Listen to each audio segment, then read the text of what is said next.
Hi guys, నేను మీ పిస్తరమైన కృష్ణ. ఈరోజు అంటే మన వేటకొచ్చాం, మళ్ళీసారి వేటకొచ్చాము. రాడ్లు పట్టుకుని, ఫిషింగ్ రాడ్లు చూడండి. ముగ్గురు నలుగురు వచ్చామన్నమాట. ఇంతవరకు ఎటు లాగలేదు. తెల్లారి వచ్చాము, ఉదయం మార్నింగ్ వచ్చాము 6 గంటలకి. ఇప్పుడు 8 అవుతుంది, ఇంకేటి లాగలేదు.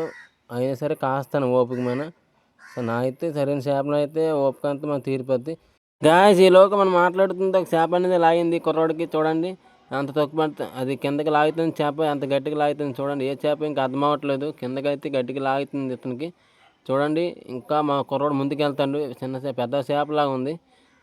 పెద్ద చేప వాటర్ అయితే గట్టిగా తులుతుంది గాయస్. ఏ చేప ఇంకా అర్థం అవ్వట్లేదు. చేప ఇంకా పైకి రాలేదు గాయస్. పండు చేప వచ్చింది గాయస్. పండుగొప్పు, అది పండుగొప్పు వచ్చింది. వెళ్ళిపోతుంది. మా ఓడి ఏడ్చేస్తుంది. ఇంకా దగ్గరికి వెళ్ళాడు గట్టిగా లాగడానికి. ఇంకా ట్రై చేస్తుంటే పైకి రావాలని. ఎంత కష్టపడతాను అనమాట కుర్రోడు. ఈ పెద్ద పండు చేప తెలిసింది కదా ఎంత ఫోర్స్ లాగుతుంది. ఆల్రెడీ మొత్తానికి అయితే మీదకి తెచ్చాడు కుర్రోడు. చూడండి గాయస్, వస్తుంది. ఇంకా కుర్రోడు ఆల్రెడీ సాధించాడు. అదే గాయస్, మొత్తానికి అయితే పండు చేప పండుగొప్పు చూడండి ఎంత పెద్దదో. ఇంత పెద్ద పండుగొప్పు గాయస్, చిన్నది కాదు. ఇంత పెద్ద లాగాలంటే చాలా కష్టపడాలి.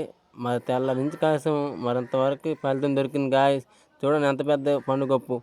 అంత పండుగొప్పు అంటే చిన్నది కాదు. మరి కష్టపడితేనే మరి ఆ ఫలితం దొరికింది మాకు.